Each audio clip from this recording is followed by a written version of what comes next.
Okay, we're live, but we got to let the stream breathe just for a second while we bring on Facebook, and then we're going to dive right in to the gut reaction. And what a gut punch it was. Welcome in, everybody, to the Huddle Up podcast, presented as always by Mile High Huddle and powered by Overtime Media. I'm your host, Chad Jensen. With me, as always, is my partner in crime, rain, sleet, snow, win, lose, draw, my fellow football priest. You know him, you love him. He is Zack Kelberman. Zack, you asked something, maybe it was rhetorical, but I don't think it was. So I'm going to serve it right back to you. Right before we went live, you said, what are the positives coming out of this game? And for what it's worth, gang, I'm sure you all know this. Broncos just got trounced 48-19 by the Bills. If you can find a positive in this game, what would it be? I wouldn't say any collective. I'd say individually, Noah Fant played well. Melvin Gordon ran pretty hard. Sam Martin had a good game. He's been the MVP of the season, arguably. Other than that, though, I mean, the defense, guys, we're going to get to Lock plenty in today's podcast, but Chad, the defense quit on Vic Fangio. That was one of the more poor defensive efforts we've seen in the Fangio era, and it reminded me a lot of the VJ days, the Miami Dolphins loss, those big blowout defeats where the Broncos just waved that white flag and didn't want to play anymore. That last touchdown punctuated, Chad, that Fangio might have lost his clout or authority or pulse of that locker room, at least on defense. Bad showing. I'm hearing a little bit of a weird sound on your mic. So, guys, as we're going, it might be on my end. More often than not, it's been on my end over these months. But if it persists, be sure to let us know in the chat stream. Zack, the turning point was the Drew Lock strip sack. You could see literally as the ball left Drew's hand, you could see the air just go out of him, like arms to the sky while he's literally still going to the ground. Like he knew what that meant. Yeah. And of course, you can see Jerry Hughes pick up the ball and make that entire Broncos offense, which granted they're not, tacklers per se, but they are football players, make them look like the Keystone Cops while he rumbles it in for a touchdown. And that was it, man. That was where whatever sliver of hope, sliver of belief, sliver of confidence the whole team had left, that was it. Maybe they could have survived it if it wasn't a scoop and score, but the fact that Lock fumbled, they scooped, then they scored, it was a dagger that just got buried in the heart of the Broncos. And I agree with you. I'm trying to rack my brain here on a point in the Fangio era where it really felt like the team gave up. And maybe there was a point last year. I'm thinking of that first Chiefs game. But nevertheless, it felt like the team gave up. Now, there was one defensive triumph in the second half. It was getting that stop on 4th and 1. Other than that, dude, it was a complete bloodbath. That was a pride stop, Chad. And you know what? Even a broken clock is right twice a day. This was, we praised Fangio last week. We praised Fangio since the Dolphins game pretty much for his defensive game plans, and rightly so. But today, it didn't seem like he had the Broncos ready to play. It didn't seem like they had intensity. They were out physicaled on both sides of the ball from the opening snap. And you can talk about the fumble 6 that Lock committed, but going back, what we talked about on halftime, when they forced a turnover, scored a touchdown, they got the ball back after a 3-and-out. What they did on that drive, the game was over to me right then. That was their prime opportunity to capitalize and really get on this Buffalo Bills team and maybe throw them into a loop. You hit them with a headshot and they kind of get staggered. They don't know how to adjust to that. That was it for them, Chad. Once they punted that ball away, they punted their shot of winning this game away. And the second half was like the Broncos, a tale of two teams. It was Jekyll and Hyde, and that was definitely Hyde in the second half.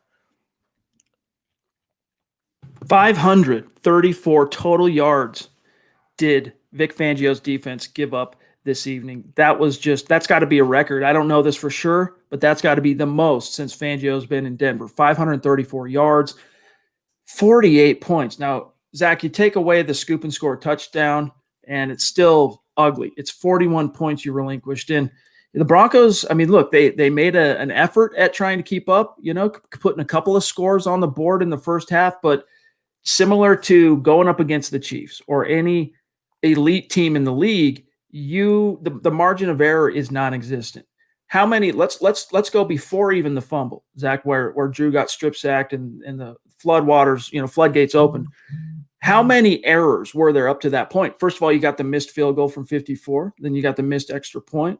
Actually, Drew Lock had a couple of picks that he got lucky that weren't actually intercepted by the Bills. They didn't walk that line. If you're talking about trying to color within the lines, you got your margin of error. The Broncos were all over the page, dude, and you just can't do that against a team like the Bills. And that stems from what? I know I've beaten this horse till it's been dismembered now, but it starts with coaching. And when Fangio has his guys ready to play and he has the coaches with the proper game plan, you saw what can happen. And we understand it was a lesser opponent against the Panthers last week, but the Dolphins weren't a lesser opponent.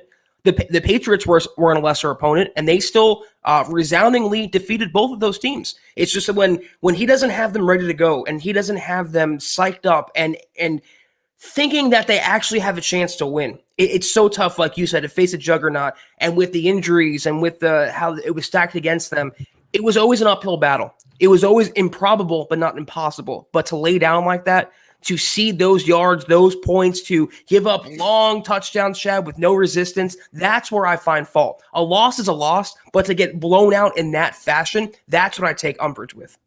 And the worst part about it is, yes, a loss is a loss. If you make it respectable, you don't throw in the towel, you avoid some of the knee-jerk talking points right now I saw it on Twitter right before I came live. I'm sure we're going to see it in the stream. Of blow it all up. Vic Fangio's trash. Drew Lock sucks. Fire John Elway. Blow it all up. And while I'm not necessarily going to say, that take is completely 100% off base because this was ugly the second half, you got to keep it in perspective. But nevertheless, Zach, this was a game in which it looked like men who get paid to play football chose to not show up for work for 30 of the 60 minutes in this game.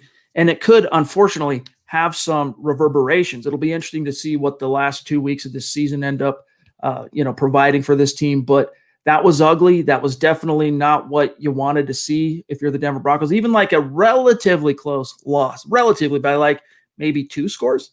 But Now we're talking here, Zach, just a brutal, embarrassing, shameful. Allowing Singletary after the game's over, you got a garbage time touchdown on first down to allow him to run 51 yards to pay dirt. It's shameful. And I know I'm media and, they should be ashamed. And I'm sure they are. It was absolutely putrid. It looked like the second half team, they were with Juwan James somewhere, Chad, just opting out of the game. They just had no interest in playing. And they weren't down a lot. What was it, 21-13 at halftime? That's a one-possession game. That's anyone's ball game at that point. And even if they probably weren't going to win this game, it's 8 points. But to come out in the second half, and what's the first thing they do? It was the last thing we saw on our halftime stream. The first thing they did in the second half, Tom McMahon's special teams lets up a long kick return, and they end up scoring on that series, and it was gone from there. So it was like they had that belief and they had that fight, and they gave everything they could in the first half. And come the second half, though, it was like, all right, let's cash our game check and get out of here. Guys, we're going to get to all your questions, all your topics. We have many, many super chats stacked up. But first, we do got to take care of a few matters of business really quick here, starting with the sponsor of tonight's live stream podcast here, Manscaped, who is the best in men's below-the-waist grooming. Manscaped offers precision-engineered tools for your family jewels. They obsess over their technology, their developments to provide you the best tools for your grooming experience, Zach. And I know you're a big fan of I like the lawnmower, but I know you like the nose trimmer, the weed whacker. I do. Yes, I have it right here. I'm going to turn it on for a second so you can hear it. I pimp this product every week, but rightfully so because I use it every week. And honestly, not to BS you guys, I'm going to use this right after the pod tonight. My nose hair is already growing back. That is the unfortunate truth and the uncomfortable truth about men, Chad, and men's grooming. Things grow back fast. We have hair in places that some people don't, and you have to take care of it. With Manscaped, it's easy, it's simple. It's luxurious. It feels good in your hand. It looks good. It's packaged well. It's a great company. Anyone who wants male grooming needs this Christmas, Chad, as a stocking stuffer, be sure to order. Promo code Huddle. That's right. Their engineer team has spent 18 months perfecting the greatest you-know-what trimmer ever. And they just released their new and improved lawnmower, which I'm going to turn on just for a second so you can see the light, which I love, that illuminates those hard to see, hard to get to spots when you're doing your own manscaping. And when we tell you that this is premium, we mean that these are premium products. The battery on the lawnmower lasts up to 90 minutes. That means you can take longer to shave. It's waterproof technology, so you can take it into the shower or the tub with you, whatever floats your boat. And again, one of the coolest features, that LED light illuminating the close areas. They've updated the 7,000 RPM motor with quiet stroke technology. And we can't forget about the charging stand. So you can show off your mower loud and proud, because this is intelligently designed with a stand, and it's convenient. It's a charging dock. It's powered by USB. So if you're listening to us speak right now, we want you to experience it firsthand. It's not too late to get it in for the stocking stuffers, as Zach mentioned. Trim that junk of yours. Get 20% off and free shipping with the code HUDDLE at manscaped.com. Your family jewels will thank you, Zach. Yes, Broncos country. Again, get 20% off and free shipping with the code HUDDLE at manscaped.com. That's 20% off with free shipping at manscaped.com, and use promo code HUDDLE.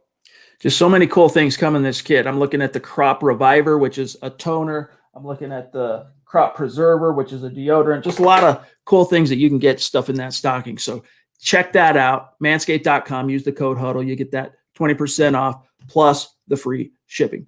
All right, real quick, we're going to just remind you, everyone, just briefly, follow on Twitter at HuddleUpPod, also at Mile High Huddle.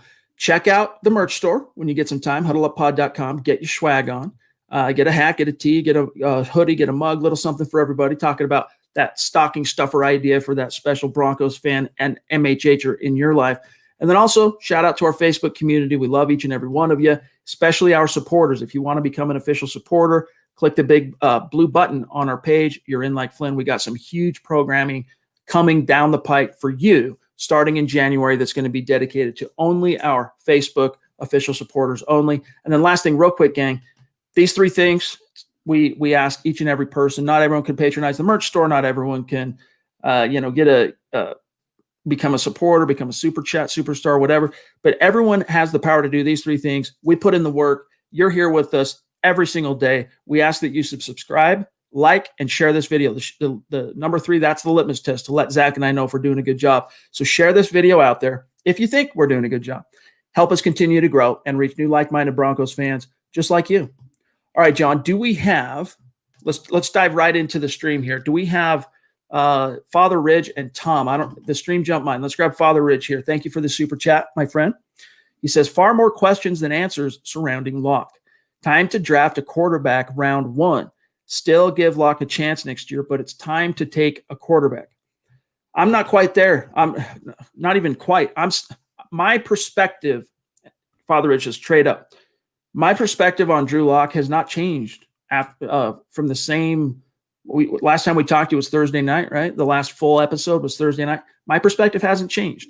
This was a bad loss, very ugly, but as you could see, gang, the entire team was unprepared for the absolute war of attrition.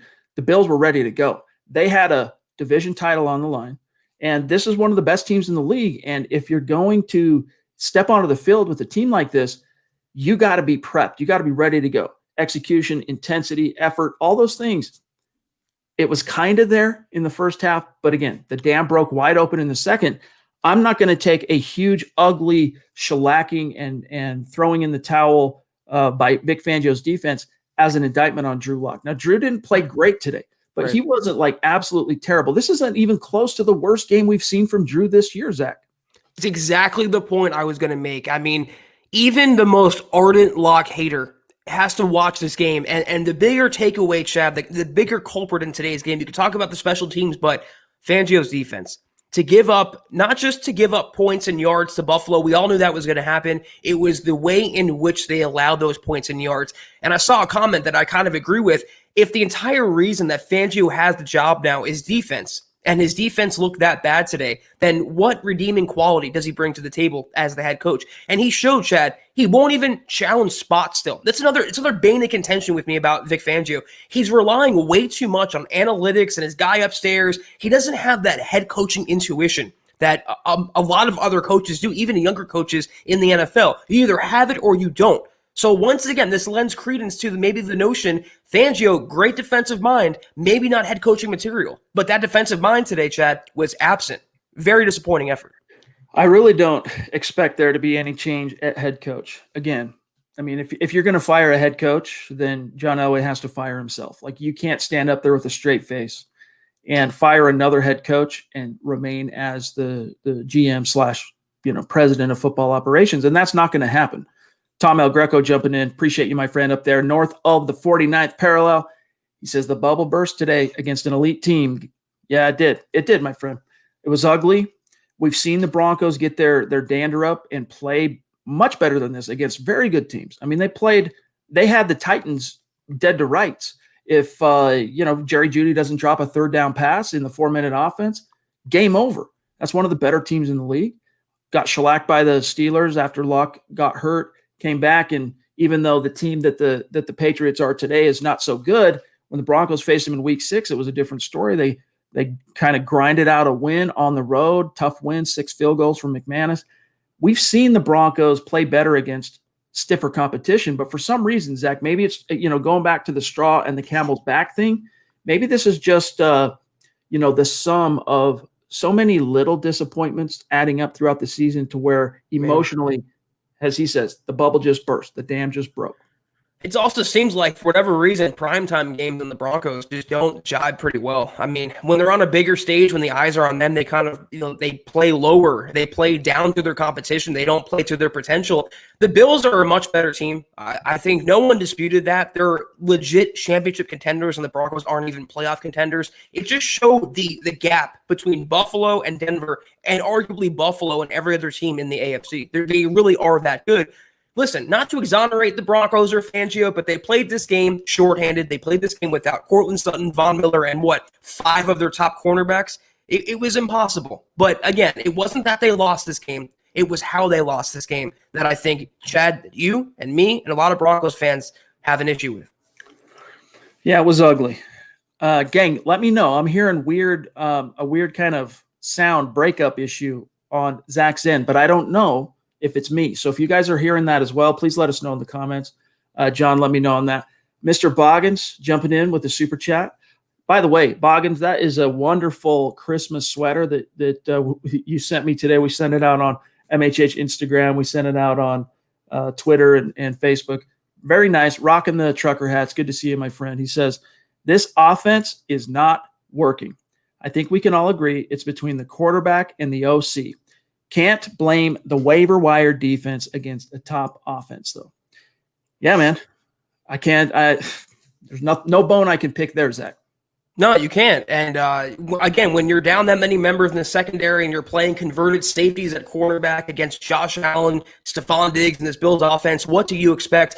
I had this game as a loss, and I think most of the MHH staff had this game as a loss for a reason, and most of Broncos country. It was always going to be an uphill battle, but again, like you said, if you lost by even 2 scores, you can swallow that. You can say, okay, it was the Bills. They had some good qualities of the Broncos, something to build on and end the season strong in the last 2 games. But they were uncompetitive, unprepared, and also uninterested. It was completely apathetic performance by Denver after one of the stronger ones last week. You wonder what happened, what went wrong. All right, let's grab this one from Zach Lee Butler jumping in. Thank you, Zach. He says, Fangio being a soft type of coach is showing more and more. Very John Fox-like in 2014. I don't know, soft. I don't know if I'd call Fangio soft, but I would tell you that, dude, Fangio's defense has been gritty as all year long. And all of a sudden today, the dam just broke. I don't know how to explain it. I don't know.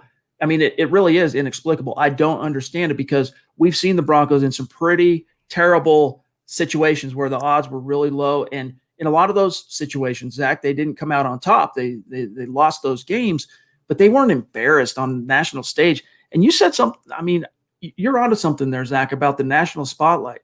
We've yet to really see Fangio or Drew Lock, for that matter, in those situations rise to the occasion when the spotlight is on them. If you're a national, if you just follow the NFL, maybe your favorite team, you're somewhere in Florida, you're in New York, every once in a blue moon, you get a nationally televised Broncos game. Your opinion of Drew Lock, if you saw him once or twice over the last year and a half, isn't going to be very good. I've noticed that since my time covering the Broncos, which spans about 5 years now, or 5 seasons, they just, when they on prime time, a nationally televised game, no matter if it's Saturday, Thursday, Sunday, they just don't show up. And a continuing theme for Denver. I will say Fangio, I wouldn't call him soft, because one of my criticisms has been his longer practices and physical practices when maybe he should have been a little more, softer on them. He's very hands-off, though. And that's what I don't like about Fangio. He doesn't get in the players' faces. He doesn't show much emotion. He doesn't step in there in the offensive huddle. He doesn't get in Lock's face. That's the kind of coach I want on the sideline. You don't have to be an a-hole. You don't have to be a D-bag. You don't have to be despised or feared by your players, but just show some life, because the team will take on the personality of their head coach. And the personality today that Fangio showed was the same stoic, passive, kind of just whatever, standing there, arms folded, and you saw that come out in the field, Chad, which is, oh, well, another touchdown let up. Oh, well, what are we going to do? It's almost like just a stoic resignation, like a stoic acceptance of where this thing is going. When I say this game, where it's going, I would like to see more fire, sure, in a perfect world. But the biggest thing I would like to see from Fangio is honestly just more signs of accountability. I don't necessarily, I'm speaking for myself here, I don't necessarily need to see Vic Fangio on the sideline getting in the player's grill and chewing him out for everyone to see. What I do want to see, though, is when someone really craps the bed, whether it's a coach, a player, etc., and especially if it becomes a pattern, Zach.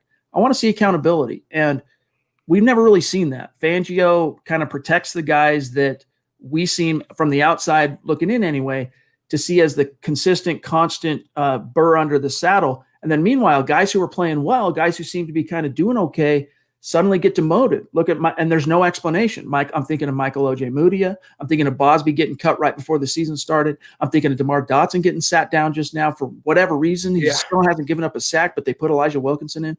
So it's like, we know that repercussions are coming. Vic Fangio does kind of, guys go in the doghouse, things happen, but they never add up. There's never really a rational, obvious, oh yeah, that makes sense, check that box. And it just leaves fans, it leaves media scratching our heads. Yeah, that's excellent points. And when Ojemudia got ejected, he should have went over there and got on his case. And you don't have to undress him or dress him down in front of the entire stadium or entire audience in the country, but you have to at least show that it's not going to be acceptable. When Devontae Bosby lit up that touchdown, he was looking for the refs to bail him out. Fangio, being his defensive coordinator, should be like, listen, this is why you were benched in the first place. This is why you didn't get playing time in the first place. It's unacceptable. How about the various Tom McMahon errors on special teams? You think after a while he would actually get in there and get in his grill and be like, listen, stop the BS. Be better. You saw, what was it, Chad? 4 or 5 weeks ago, 3 or 4 or 5 weeks, Mike Zimmer on the Vikings sideline, he went after his assistant coach. What was it, offensive line or special teams? He literally almost attacked him. I'm not saying Fangio has to throw down and throw elbows, but at least get in his face. At least show that you care, and it's not going to be acceptable, this mediocrity going forward. All right, super here from John Houston jumping in. Thank you for the support, my friend. He says, 2 minutes left, 3 timeouts, we run the ball. Hashtag not competitive. Yeah, today was just a weird game, Zach. Is that in the second half to run the clock out, or the first half? I think he's talking the second half, but listen, because the first half they drove down and scored. So I'm thinking all he can be talking about is the second half, and game's done, dude. It's over. Right. Yeah, they don't want to put out worse film. They don't want any more fumble sixes. They don't want interceptions. They want to get out of that stadium and move on to the next week. That's all it was. Chris Hernandez, 24-year veteran of the Air Force. And you got to let us know when that ticks over to 25 so that I'm not incorrect when I say 24-year veteran. But superstar, MHH, Mount Rushmore. On game days, his super chats are always symbolic of how the Broncos do on the scoreboard. And today, they put up 19. Now, there's a chance, Zach, at, 20, 21. They should have probably scored. If Brandon McManus plays this game, they're probably 24 points. Maybe more, because some of those missed things, like the field goal that he missed, the extra point, you never know when these small turning points might be in the game that shift. Now, maybe those were too small to be really considered turning points, especially where 2 of them were extra points. But we definitely know that the missed field goal was a turning point, because the Bills took a short field, drove down quickly, and scored. Bada bing, bada bang. So it was really kind of a 10-point swing for the Broncos. And Chris Hayes, Zach says, tough loss.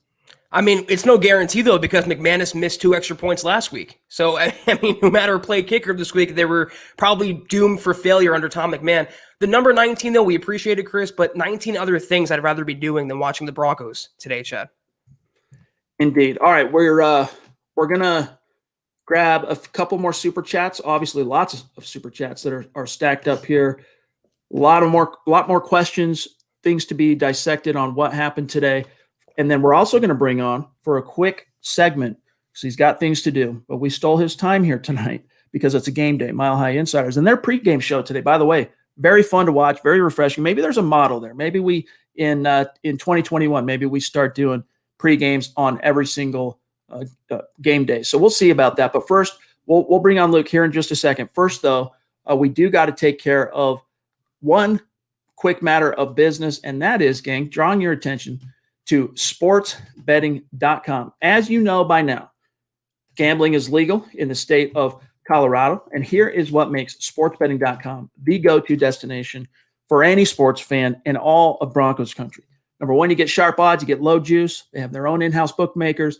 They're not a third-party provider of odds, which means you get reduced juice and the best prices, hassle-free bonuses that you can roll over after one time, compared to other sites that make you bet it 5 to 30 times before you can roll it over or access that money. It's yours, that bonus money, after you bet it one time. Plus, anytime you're dealing with money, if you do need to talk to someone, you want to talk to a real person, and you want to talk to that person now. At sportsbetting.com, you get 24/7 live customer support, and it's always a real person in the United States. But here's the kicker. At sportsbetting.com, you can get a 100% risk-free week of sports betting up to $1,000, and it's not just one bet, it is all of your bets. The way it works is this. You play for a week, you make your bets.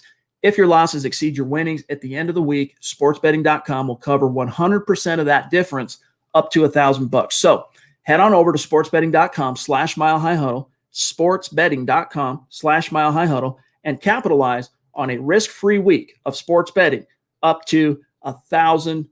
All right, let's real quick, very quick segue here. I want to bring on Luke, who's I want to pick his brain on a couple of things here.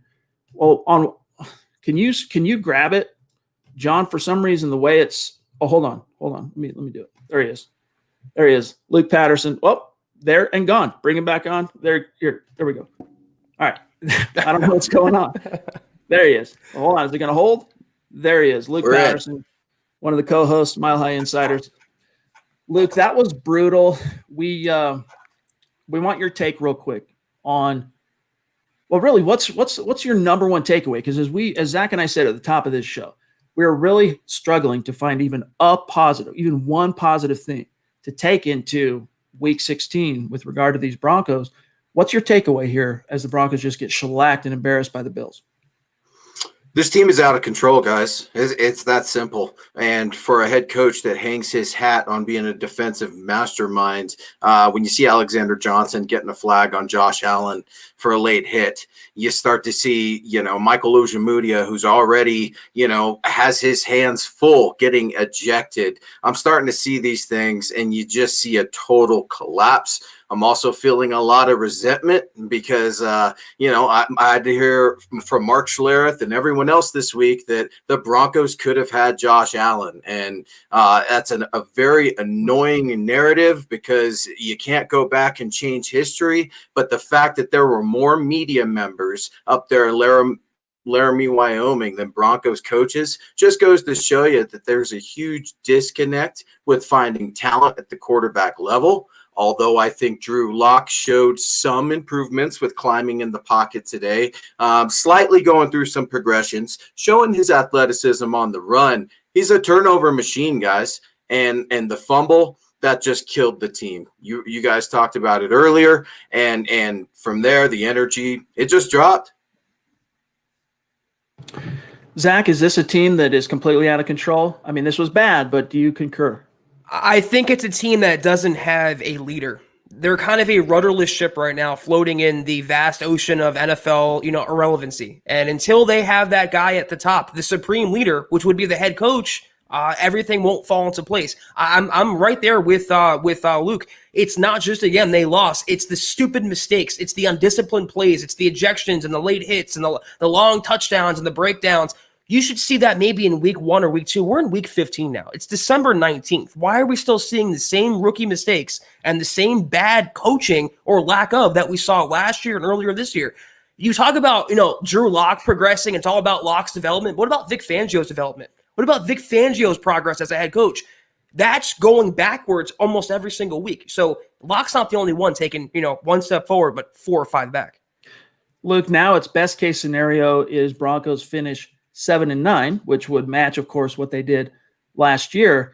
If that's how it shakes out, if the Broncos finish 7-9, what do you foresee happening in John Elway's end of season press conference? Does he have Vic Fangio sitting next to him?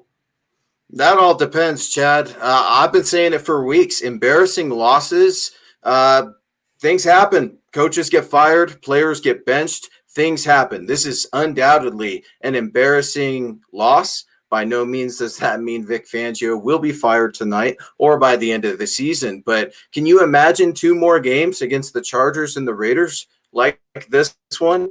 I mean, I'm not projecting that to happen, but I'm just saying, would you feel comfortable with every single position, let alone your head coach and starting quarterback heading into the 2021 season? I think that depending on the results, there could be possible turnovers, and in no way am I suggesting that the turnovers at the coaching level or the quarterback level is the answer. But at some point, the excuses for Drew Lock and the turnovers, they're no longer valid, in my opinion. All right, well, we'll see how it goes. It's going to be really interesting to see how the Broncos close out those final 2 games, both divisional games, see if they – if this is some kind of watershed moment, whether good or bad in terms of the way this season finishes. But Luke, thanks so much for giving us a few minutes tonight, my friend. And we look forward to whatever you got cooking up. I'm sure you got some stories that you're going to be diving into coming out of this thing. So thanks for giving us some time of yours tonight, and also for letting us slide in and handle the gut reaction. Yeah, you guys are the best. Chad, Zach, go Broncos, and get at the Huddle Up pod. Y'all kick butt.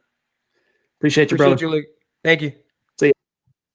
All right, we've got some super stacked up, including from Mark Langley, bona fide superstar, showing some serious, I guess some Christmas generosity. I don't know, Mark. We love you, bro. Appreciate it's the eggnog we need right now, Chad. After that Broncos game, maybe spiked, maybe. Definitely. Most def. Get yourself maybe little Coors Hard Seltzer in there. Maybe drop it in. Mark, we love you, bro. I mean, it just blows us away. Thank you, bro. Yes, thank you, Mark. Oh, sorry, John. Throw that back up. Christian, one of our superstars. He's a lifeguard in Vegas, in enemy territory. It is now enemy territory anyway. Appreciate you, my friend. He says, all our problems start from the very top. We really need a new owner ASAP. Going to be very hard to get back on top without a permanent owner.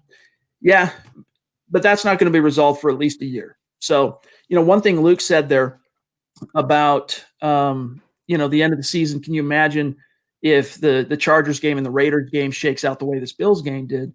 Do you see that being a real possibility, Zach? Because to me, just based on the tenor and tonality and the shape, the complexion of this season up to this point, this felt more, and I'm not trying to make excuses, but this felt more like just a weird watershed, more like an outlier where it was the opposite. Not the opposite. It was Murphy's Law. What could go wrong went wrong, especially in the second half. What I'm curious to see is whether or not anyone's going to be hung out to dry, so to speak. Like, is Vic Fangio going to fire somebody and kind of send a message to that locker room? Because what you want to do right now is somehow engender the reality that you're all playing for your jobs, dude. We're out of the playoffs. These next 2 games, how you play is going to dictate your future with this team, whether as a player or as a coach. I'm glad Luke brought that up because, we've gotten this question for the last, 4 or 5 weeks, Vic Fangio's status for this season, for next season. And the only thing we said, the only possibility of him getting fired this year was they get blown out of every game they play.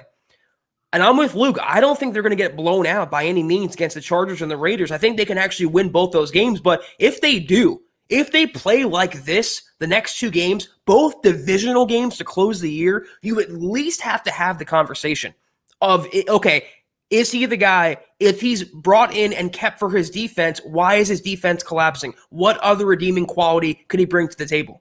That being said, though, I tweeted it. I don't think Fangio, you might think he should be, and today's game might have been a case for him to be, but he's not getting fired this season. He was never getting fired this season. As soon as the pandemic happened, Sutton went down, Miller went down, he had no quarterbacks. He was always riding this mulligan. So that's how I feel about it. I think he's safe. There's always going to be a scapegoat. It reminds me a lot of McCarthy in Dallas. I mean, he arguably could be fired too. There's a case for him to be fired, but he's going to fire his defensive coordinator and save his own ass. It's the same thing Fangio is going to do. He'll fire Tom McMahon, maybe not Pat Shurmur, but he'll fire someone on that staff just as a scapegoat. He's safe, though. That's the reality of the situation. If you're looking for a scapegoat and your name is Vic Fangio, after everything that has been, appreciate you, Fly Fish, after the way this season has unfolded, Tom McMahon sure makes for a convenient scapegoat. And I don't just mean that I'm not really trying to be sarcastic. I mean, it was Tom who came to the team and said, this is the kicker I want as our emergency guy coming out of week 12, right? That blew up in their face in a big, bad way. So Fangio could, with that being the kind of the punctuation on the end of all the other special team snafus that have occurred this year, Fangio could stand up with a straight face to his coaching staff, to his locker room, to Elway, and say this had to be done. And then it also sends a message, because we've questioned whether or not Tom McMahon has a future with this team beyond 2020, basically through the entire season. So it wouldn't necessarily be or come as any kind of shock. You can also put this on Fangio because he should have fired McMahon after last season. He fired Scangarello, so there was precedent there to fire a coordinator. Why not McMahon? He kept him around. And if this was the straw, Chad, after all we've witnessed in the Tom McMahon era, if this was the final straw of the kicker, some random guy, something called Taylor Russolino coming in and missing these kicks, his final straw McMahon was weeks ago, Chad. I've been trending hashtag fire Tom McMahon since last season. The guy does not have it. But it's on the Broncos and Fangio in the front office. Why are they taking advice from Pat McAfee? Why not trust their own scouting? This is the best they can do to replace Brandon McManus, a guy who's no one ever heard of before, and one recommendation from a guy who has a podcast now. He's no longer in the NFL. To a special teams coordinator who's arguably the worst in the NFL. If anything embodies 2020, it's that little scenario right there. Again, it's a cool human interest story, the way Russolino ended up on the Broncos' radar, coming through Pat McAfee and whatnot. But, Zach, it was just you got to wonder, like, who did you forsake to take him? Like, who were some of the other options out there that you considered, but you went, nah, this is our guy because he can combo kick. Najal Top jumping in with the generous super. Appreciate you, bro. The rapid reaction stream and the gut reaction. He says, brothers, absolutely despicable performance. Outclassed, out-hustled, out-coached, out everything. Like you say, 1 step forward, 3 steps back. Simmons can't tackle, and they didn't even try. Elway must consider stepping down. So this is kind of the extreme, and I do understand it. I do understand it because it was so embarrassing that second half. Do you think Elway is going to throw in the towel and say, like, oh, that's it, I fire myself? No, because he'd be remembered for that and nothing else. Not the titles he won as a player or as an executive. He would be regarded as a guy who quit when the going got tough and he couldn't develop a quarterback, couldn't find a quarterback, and left the Broncos a non-playoffless season for half a decade. Way too much pride, way too much ego. He's going to ride out the last year of his contract, and then he might step down, then he might re-sign, whatever, but no way is he firing himself. It'd be like Jerry Jones doing it. There's just no chance. All right, I'm looking here, and my goodness, we have so many supers that have stacked up. Let me back it up and see where we're at. So that was Naj. Let me see. John, do we have Kenneth, Pickle, Ian, and Fat Cats? Those are the next 3 in order, and if I need to reverse engineer it, you're the man. This is why Buona Beast is Buona Beast. The man's a beast. We don't recognize Fat Cats, but welcome and thank you. Make sure you connect with us on Twitter. Keep the conversation going. We want to shout you out after the show. I want to like Lock as the answer. Josh Allen is in his 3rd year and is making huge improvement. days like this worry me that Drew isn't taking enough steps. I totally understand it. I really do. One thing you got to recognize, though, is that Allen has had coaching continuity from the drop, and not only the continuity, Zach, but The really talent. good coaching. Right. As Exactly. good as it gets in 2020 coaching, Allen has gotten that. And of course, he's made his coaches look all that better. But nevertheless, Zach, coaching plays a part in this, and that's not to excuse Lock by any stretch, but it's part of the fabric. It's part, it's a piece of fabric in the tapestry that is the Drew Lock situation. I've mentioned it now once on this show. I'm not changing my outlook on Drew. If Fangio sticks, if the regime stays, if Elway stays for his final year in 2021, you might as well see what you got with Drew Lock with a full offseason. Keep Pat Shurmur. I'm saying that. Keep him. I think you have more to risk in making a quarterback or a coordinator change than you do to gain, just because it sets Drew Lock back. Instead of taking another step forward, he has to, at best case, stay in neutral for a while as he learns another scheme. And then you hope that that's enough to, take him a couple of gears forward. That was my answer. It's like give Drew Lock Brian Daboll and see what happens then. Because the same narratives were being written about Josh Allen a few years ago. He's a bust. He can't throw. He's inaccurate. He can't play quarterback. He should be replaced. And guess what? Daboll came along. The coaching stepped up, and he's an MVP candidate now. Not to say Lock is going to follow the same trajectory or he has the same talent or ceiling as Josh Allen, but I think for the most part, Lock and many other Broncos players have been failed by their coaching this season, Chad. I think it's, at this point, indisputable, at least for Fangio. Pickle Ian jumping in. Good to see you, Ian. He says, all right, well, we have been eliminated. Where do we go in the draft? And can we please, for all that is holy, get rid of Shurmur? I feel you. I do feel the, I feel the shade that Shurmur deserves right now. But again, and I don't envy Elway and Fangio and Joe Ellis, for that matter, for these type of decisions, because if you fire Shurmur at the end of this year, you have to wonder if you're cutting off your nose to spite your own face. Like, you don't know how much you could be setting back. Like, if the focus is Drew, let me put it this way, Zach, if the Broncos make the decision at season's end that we're sticking with Drew as our understood quarterback for 2021, doesn't mean we don't tinker and bring in a backup, better backup. But if he's our understood quarterback, I think you got to keep Shurmur. I think you only fire Shurmur if your plan is going into the offseason a reset at quarterback. Well, the double-edged sword to that is if you do go that route and you keep Shurmur and you add another quarterback, it can't be a young guy, because why would you want to entrust Shurmur with developing another young quarterback when he failed with Lock? So if they do go that route and they bring in competition for Lock or replace him as a starter, it's got to be a veteran guy. I don't think that's the right route to take. I think you have to keep developing young quarterbacks in the NFL. Look at Marcus Mariota, Chad, in Vegas the other night. He came in for Derek Carr. He was a different quarterback. He was running. He was throwing. He's healthy now. You have to have that young guy, preferably a dual threat at this stage and the way the NFL is going. But going back to the veteran route, let's say you bring in Matt Stafford and pair him with Pat Shurmur. What confidence is that inspiring for 2021? How many tickets is that going to sell? It's going to just waste a season that they could have used developing a young quarterback, whether it's Lock or somebody else. That's just my take on it. All right, we got another generous super chat from Jason Ingalls jumping in. Ingalls jumping in, and he was top roping it at halftime, and here he is again. Wow, thank you, Jason. That means a lot to us, my friend. Seriously, thank you so much. He says, happy holidays, Broncos country, Chad, Zach, and Beast. Hopefully we learn a little bit more about our young team in the next two winnable games. I expect a lot of changes next year. Time to hop on the QB carousel again. Hashtag state of being, hashtag MHH.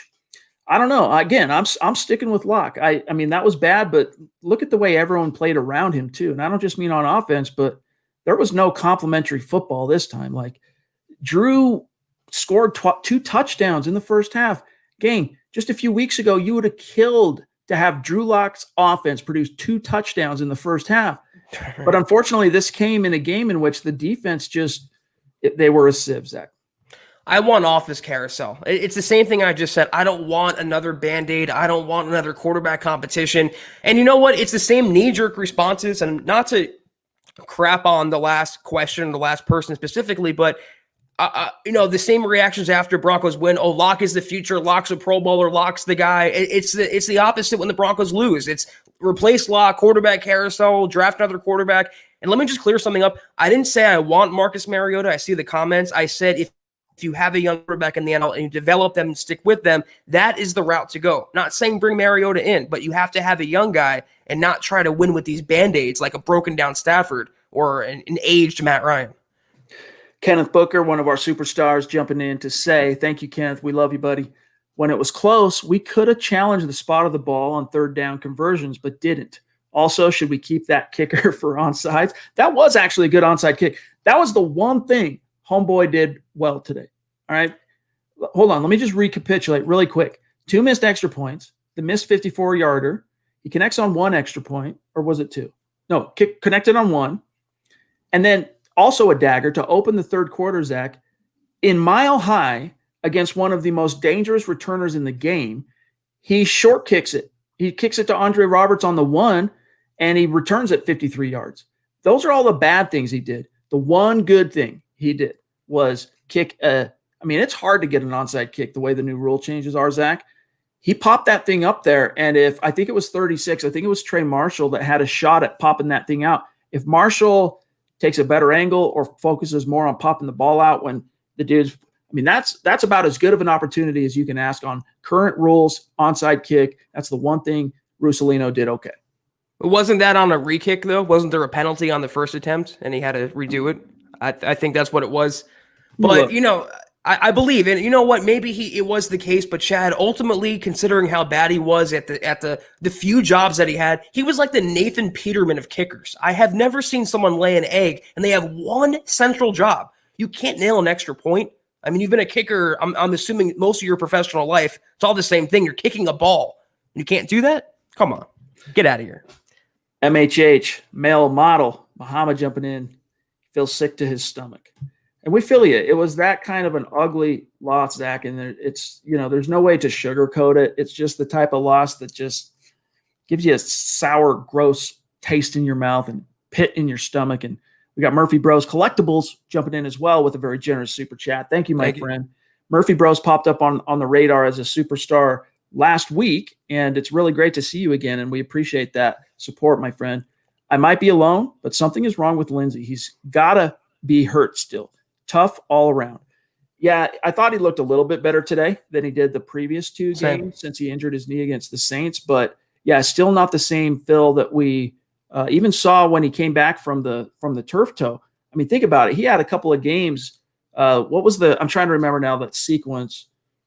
Well, first of all, he rushes for 100 on the road against the Patriots. Then the next game against the Chiefs, he gets like 89 yards on 6 carries or something ridiculous before he gets concussed. And then I want to say he comes back from the concussion and had a decent game. It wasn't until the knee that he seemed to be different. Yeah, and in contrast with that, Melvin Gordon has looked pretty explosive. I mean, for the most part, running in this offense as the workhorse. I was encouraged, though. I'm right there with you. I think for sure Lindsey was impacted last week, and we've made note of that. He was not himself, but he looked a little more spry today. The Broncos try to get him the ball to the outside. He caught some passes, proving once more that he can actually catch with those hands. So it's still not the Lindsey of old. And again, he played with turf toe and concussion and a knee problem. How many more injuries could the guy take before he does break down? I applaud him for his effort, Chad, and what he's bringing to the table, gutting through those injuries. Aaron Lynch, longtime listener, massive superstar in our community. Appreciate that, super, my friend. He says, oof. Yeah, I mean, I feel you. That's it, man. Oof. Enough said. Lawrence Rivera is like, yo, appreciate that super chat, my friend. And for those of you listening, he's got the appropriate emojis. Let me just put it that way. We got Corey H, and this one's a little long, so it cuts off. So I'm going to read it from the stream. I appreciate you, by the way, Corey. Seriously, good to see you, my friend. Longtime listener as well. Corey H, you've been with us a long time, so we appreciate you. He says, I wouldn't let some of the people in this chat run a flag football team. You guys swing with the wind. You need elite players, and a bunch of ours are out. We just need to analyze Drew. Forget the rest. I don't disagree. I think it's easy to ride the emotional roller coaster, especially when you've been disappointed for 5 consecutive years. But the main key here, Zach, is it really is at this stage, you're evaluating the roster. You're out of the playoffs, but it all comes down to the quarterback. Have you seen progression? I saw an improved Drew Lock in the Miami game victory. I saw an improved Drew Lock, even in ugly at a couple points in that loss in Kansas City. Saw a powerhouse version of Drew Lock in Carolina. And even this Drew Lock, again, just a few weeks ago, we would have all been, selling the dog down the river if you could get a couple of touchdowns from a Drew Lock offense in the first half. So you're seeing steps forward. Unfortunately, this game was kind of a step, one step forward, two steps back, because after that fumble in the second half, it was just all downhill for Drew. Yeah, this definitely wasn't his worst game. I mean, he wasn't great today, but the onus was more on the defense to me for blowing this and just being non-competitive. The question said, though, the Broncos need elite players. Well, yeah, obviously, but you need coaching as well. I think the Broncos, Chad, they have the talent. And I know the injuries are too much to overcome right now, but their personnel is pretty good. And you can have elite players and still not win. Look at the Browns last year. Plenty of elite players on that team, but you had Freddie Kitchens as the head coach, and that's why Kevin Stefanski now has them, 9-4? I'm not excusing the players. I'm not excusing Locke, but so much, guys, it's on coaching. It makes the difference, not just a difference, and the Broncos just don't have that this season. Yep, the Bills were prepared to go win their division title.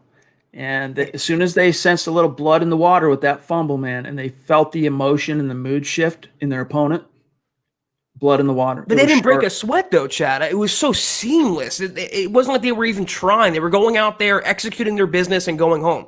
And they ended up blowing out the opponent. That's a really good team right there. Josh Allen produced 5.5 football fields of offense today. I mean, unbelievable. Wow. They just got trucked. Scott Rinaldi jumping in. Good to see you, Scott. Appreciate that super chat.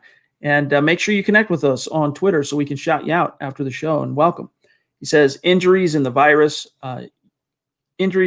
year issue or front office issue. No, so in other words, you attribute what's going on, what we saw today more as a culmination of just this outlier of a season, the Mulligan effect, or is this really, hey man, front office, time to go?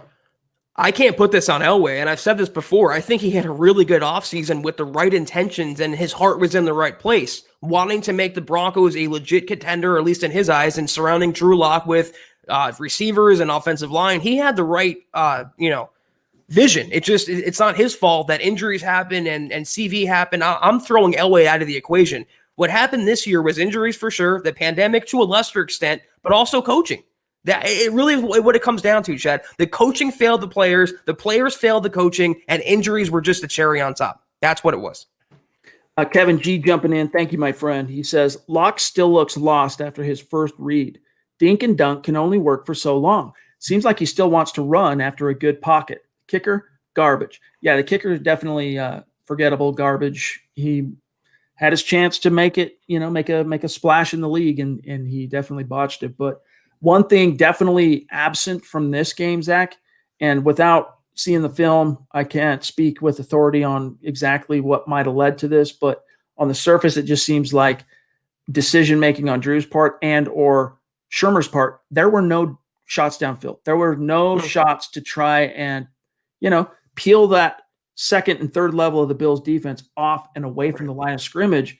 And even if you don't connect on them, you got to take a shot here and there just to let the opponent know that, hey, this could happen. It backs off the defense. It gets some people out of the box, and it makes the opponent respect your offense a little more, for sure, Chad. And it seemed like last week they were using the short passes to set up the long pass, which is the right approach. Great approach by Shermer and Drew Lock, but they were using the short passes today to set up nothing. And one thing that I was saying in the first half, I tweeted this, I didn't have much of an issue with the play calling, but the third down play calling, no matter if it's 3rd and 3 or 3rd and 10, why low percentage passes down the sideline that give Noah Fant, whoever the receiver is, no shot of getting it? What about a quick header over the middle? What about a screen? High percentage, keep the chains moving, let the defense rest, and hopefully put up more points. So again, when Locke used his legs and broke the pocket, it was more exciting and more effective to watch the offense. But like you said, to take no deep balls, no deep shots against even this defense, it's a failure, again, in game planning and situational management and coaching. Flyfish Hunter with a super chat. Thank you. We do appreciate you, Flyfish Hunter. If you're on Twitter, reach out. Who would have guessed Josh Allen was the pick at 5 for Denver? Sure didn't seem to be at the time. Here's the thing people have to remember, and it was obviously wrong. This thought process, this logic was wrong. But if you go back in time to that draft, 2018 draft, the Broncos, John Elway was only 2 years removed from a first-round investment in Paxton Lynch and was still holding out hope that he could come in that summer, even though they had just paid some money to Case Keenum, and show out. Well, what ended up happening was he faded quick. Chad Kelly shined that summer, and Paxton Lynch was cut at the end of training camp. That if Paxton Lynch, Zach, is not on the roster when the Broncos go into that 2018 draft, I guarantee you the pick at 5, maybe it wasn't Josh Allen, but it would have been one of those available quarterbacks, probably though, Josh Allen. Yeah, it's revisionist history, guys. I mean, I was not a Josh Allen fan. I told you this, Chad, before we went on tonight. I was not that big of a fan of the guy. I didn't think he had it to be an NFL quarterback. And boy, he proved me wrong. He proved a lot of people wrong. I thought Bradley Chubb was a great pick, and he was deserving of that pick in his rookie year. He almost set the sack record, came back strong this year. I can't blame Chubb or that draft and the Broncos not having a quarterback or Paxton Lynch. They try with Locke. They try with a couple other guys, and they haven't succeeded. That's all it is. For what it's worth, those of you who've been with MHH a long time, you know that we were pounding the table for quarterback. We were pounding the table. I know Nick Kendall was amongst the Rosen Brosen. Thank God that didn't happen. He wanted Josh Rosen. I was at that stage, I would have been good with either Rosen or Allen. I wasn't really thinking Lamar. I'll be frank. I'm not going to lie. And I'm trying to think who was there. That's it, right? It was Lamar, Allen, and Rosen that were options there because Baker and Darnold had already been picked. So, we wanted a quarterback because we'd seen the writing on the wall, but it was the Broncos who had made the investment in Lynch. Now, Paul, 826, a bona fide superstar, an MHH Mount Rushmore guy who is on every podcast. This is a guy that listens to 7 days a week of MHH podcast programming. And for a long time, we appreciate you, my brother. He says, water for Zach. He's on fire. Why not practice a few deep balls? We're with you, dog. At least for the sake of reps, throw a deep pass against this Bills defense, for crying out loud. You have a strong-armed gunslinger, and you turn him into Alex Smith. You turn him into Case Keenum or a game manager, and it's the biggest asset of Locke's game is his arm strength and his arm talent, his long ball. You don't attempt one of those. It's just a miscarriage of justice, Chad. That's what I'll say. Smith Corona jumping in. Generous super chat, one of our superstars. And it was cool. Smith Corona reached out and connected with us finally last week at some point on Twitter. And it was cool to connect with you, my friend. He says, rough one. Hope everyone has a nice, pain-free Sunday without Broncos football. LOL. This podcast makes these losses easier to swallow, especially for hot-headed, emotional fans like me. Thanks, guys. Appreciate you, Smith Corona. You do that for us too.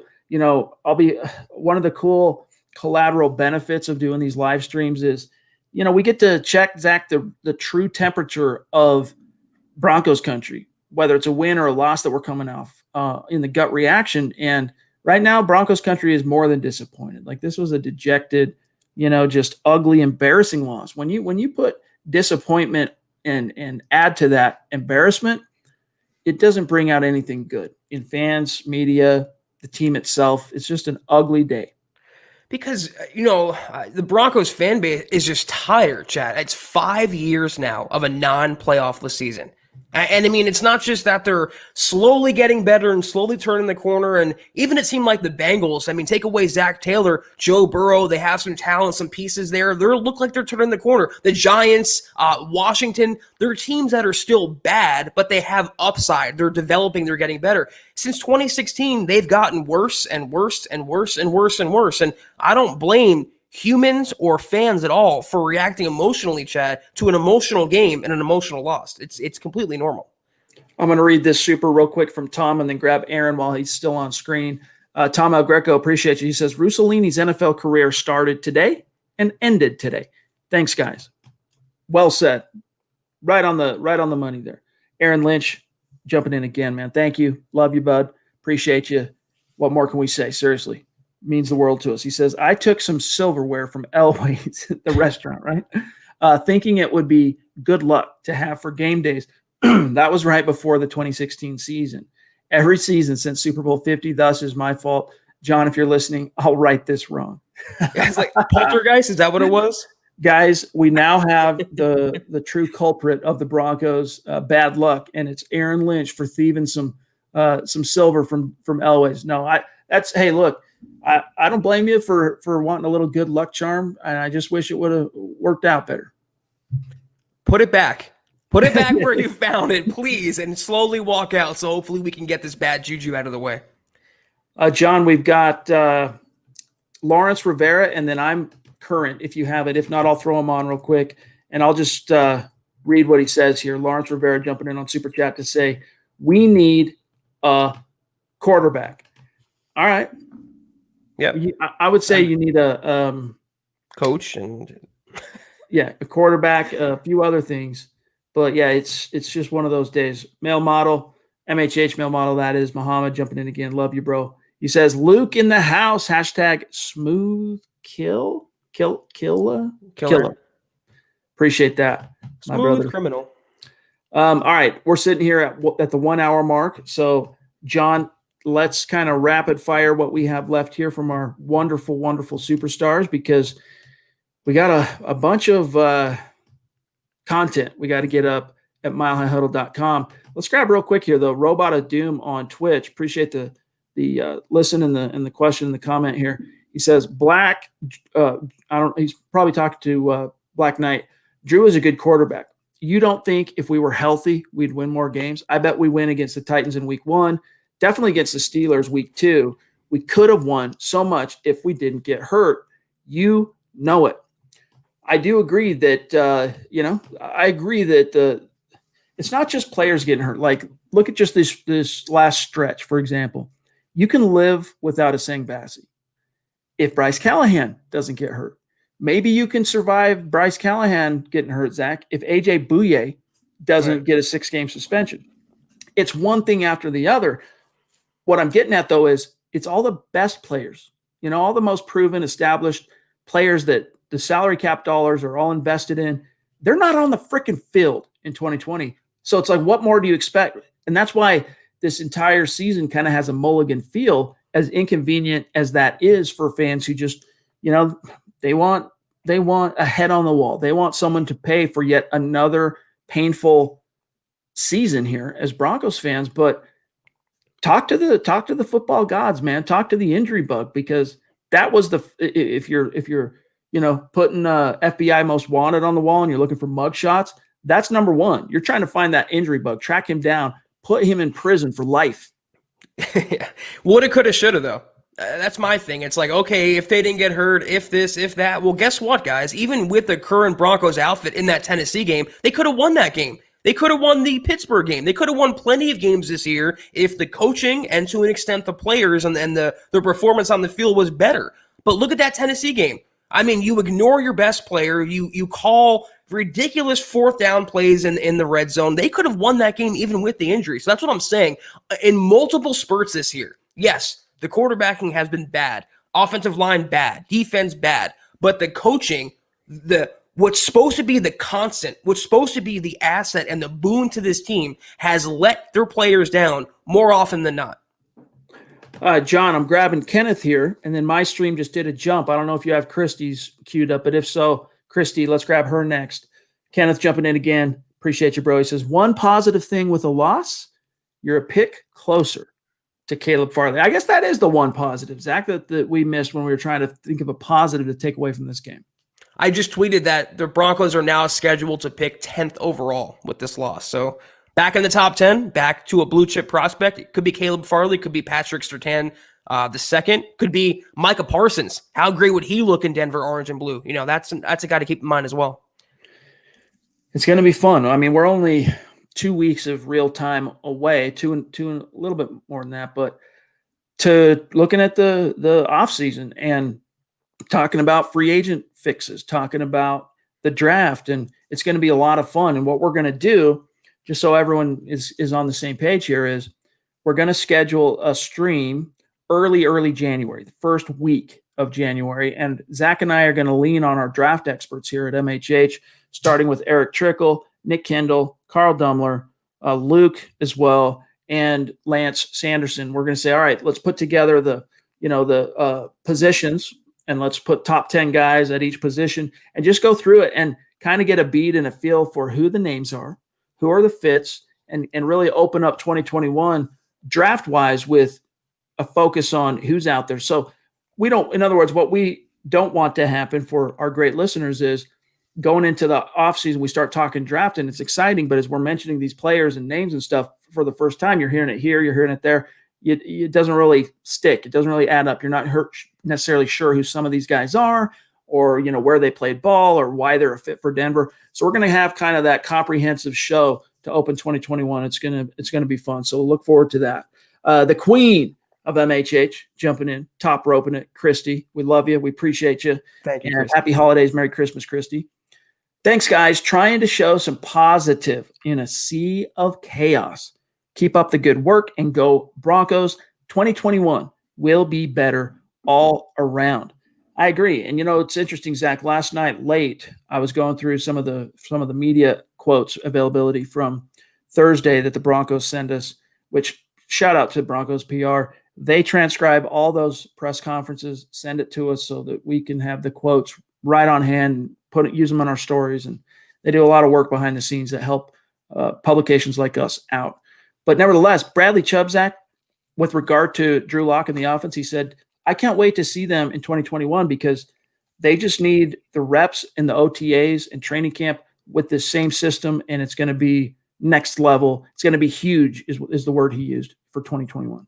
Yeah, the queen hath spoken, I guess, Chad. And I agree. I mean, again, we all say, the grass is always greener, and wait till next year. It's always the credo of being a Jets fan, wait till next year will be better. But this is legitimately the case. I mean, you bring back a healthy Broncos team, and their two best players, and Von Miller and Courtland Sutton, and hopefully you have some stable quarterbacking and coaching. This is a playoff team. And Chad and I will continue to defend that take and die on that hill for as long as necessary. All right, let's see here. I can grab them if we need to. Do you have Tom? Do you have Tom's? If not, I'll grab Mark real quick. In fact, let me just grab Mark. And then we got Kenneth, Brett, Joe Valdez as well. Been waiting patiently. Brett, very generous super chat, my friend. That means a lot to us. You're not a name that we recognize, and so we assume that you're one of our great daily listeners and even live stream viewers. And sticking that big toe in the water for the first time on Super Chat. So thank you. We do appreciate you, my friend. Make sure you connect with us on Twitter. And welcome, Brett. Thank you. Joe Valdez jumping in. Appreciate you, Joe. Same message to you. Connect with us on Twitter, my friend. He says, what are your thoughts on Shurmur's play calling? Shurmur's play calling today, for all the progress he showed last week and even the 2 weeks prior, Zach, he lost it. He lost the plot today.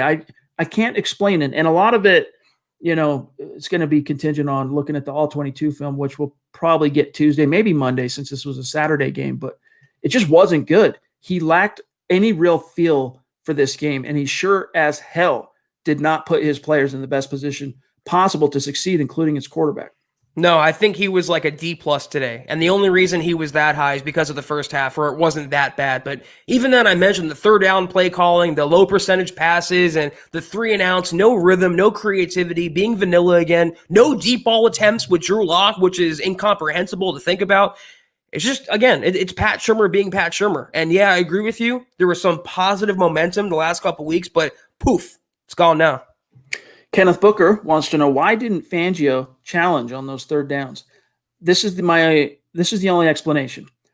Rarely do field position challenges pay off for coaches.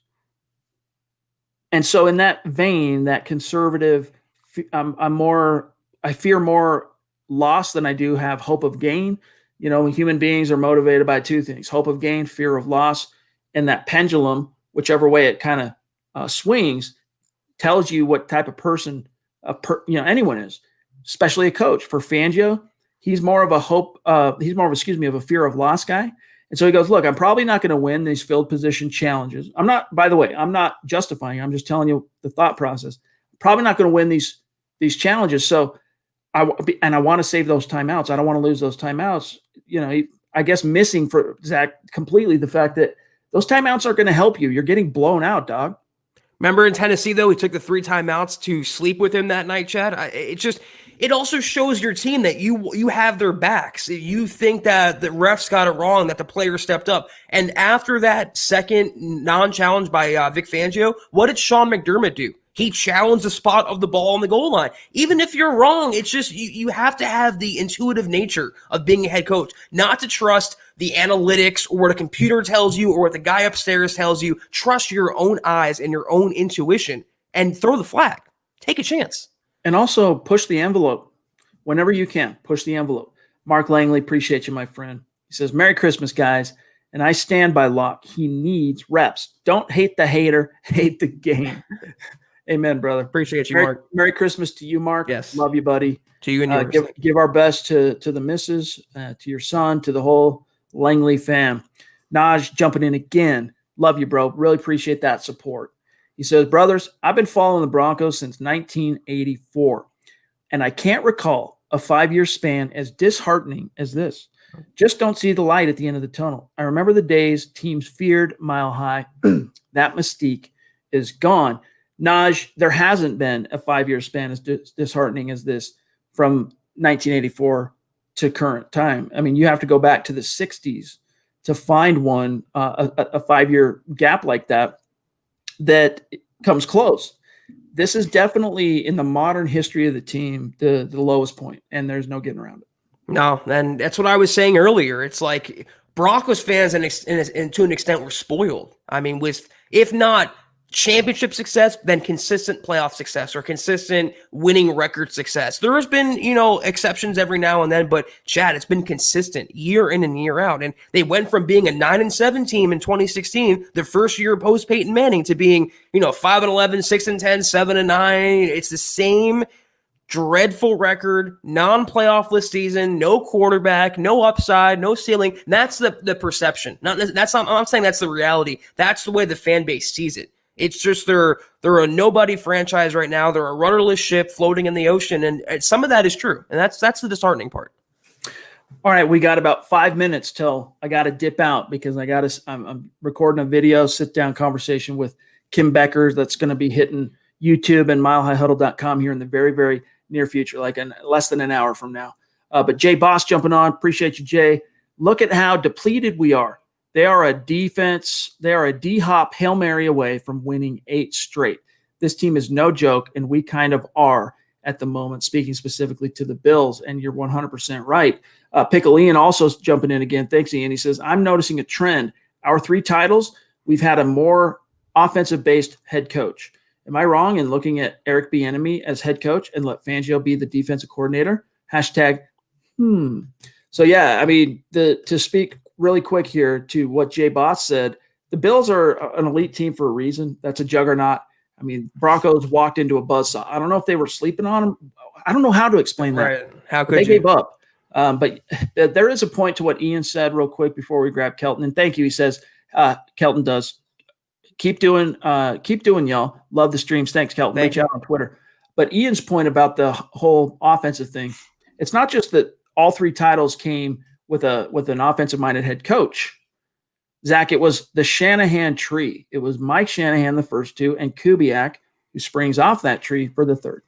Yeah, and here's the thing, though. For any Broncos fan who thinks that Fangio would step down and be the defensive coordinator, it doesn't work that way. It's either you have Fangio as the head coach or you have Bieniemy as the head coach if you fire Fangio. You can't have it both ways. And we've been saying this for a while, and we said this during that hiring cycle. This was after, by the way, they passed on an offensive guy like Kyle Shanahan for Vance Joseph. You have to have an offensive mind as a head coach in today's league. And the Broncos went against the grain with Fangio being an older and defensive guy, not a younger offensive guy.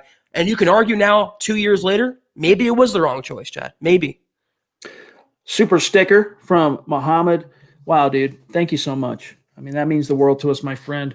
And let me tell you, we're going to be grinding for you and for our entire community all through this weekend. We're going to be grinding all next week. We'll let you know tomorrow what our plans are for kind of the Christmas weekend as far as programming is concerned. But this is what allows us to do that. Support like this from Muhammad and from all of our superstars. It means the world to us, my friend. And we appreciate you more than we can say. And Kenneth Booker says also 55 million-ish of our salary isn't on the field. That's what I'm saying, dude. It's brutal. I mean, it has just been brutal. And you saw today, I use this a lot. You guys are probably sick of hearing me say it, that Fangio has been the little Dutch boy with his finger in the dike, plug one hole and another one springs open. Today, Zach, it showed that all 10 of Fangio's digits in the dike, all of his toes as well. And then Not touching that one. 48. 48 new holes pop open today. You just don't have any more digits, dude. I mean, you could maybe come up with one, but still, that's 47 shy. It's the Huddle Up Pod After Dark, folks. Holden Adams, love you, buddy. Jumping in on a super. He says, just got off. Show the box score. Got to have patience and faith in the team. Everything that could have gone wrong this year did. On to 2021. Denver Broncos for life. MHH is the best pod. Thank you, man. Holden. I love that spirit. You know, at bottom, I'm an optimist. I'm a glass half full type of guy, and I do respect that, Holden. And so kudos to you for that mentality. WE says, the last 3 games for Judy, 4 catches, 60 yards. Inexcusable for our first-round talent. Fant was ignored in the second half. Surprise, surprise. Too much checkdowns, too. Yeah, it's like the pendulum, going back to the whole pendulum thing. Drew Lock never taking what the defense gave him underneath, always going for the throat. You know, that changed in Carolina. You're like, yeah, but he also balanced that with the deep shots. But then today it swung back the other way because all he did was take the underneath checkdowns. There was no aggression whatsoever. Yeah, and that's, again, it's when you coach Locke the right way and coach these offensive players, young guys, the right way, it just seems like there's a disconnect in philosophy, maybe even rooted in the age gap, Chad. Maybe this is the reason why that Scangarello, a younger guy, and T.C. McCartney, a younger guy, he was like 29 last year, he resonated with the young quarterback and the young players like Noah Fant, Drew Lock, even to an extent Phillip Lindsay. But you have Pat Shurmur, who's 58, 59 years old, and he's coaching up 21-year-olds in Jerry Jeudy. And not only that, he doesn't understand what they want, what they need, how to coach them, how to maximize them. There's just at least in my opinion, a major disconnect between coaching and the players. Joe, we're going to explain to you how to get in touch with us on Twitter. As soon as we grab this super sticker from Muhammad and then we're out of here, we're going to tell you exactly how to connect with us. So be ready for that. And thank you again for the super chat support. Muhammad, super sticker. John, I don't know if you have that where you could show whatever that emoji is, but Muhammad, thanks. I mean, what more can we say, brother? We just appreciate you more than we could say. But gang, that's got to do it for tonight's episode of the Huddle Up podcast, gut reaction style.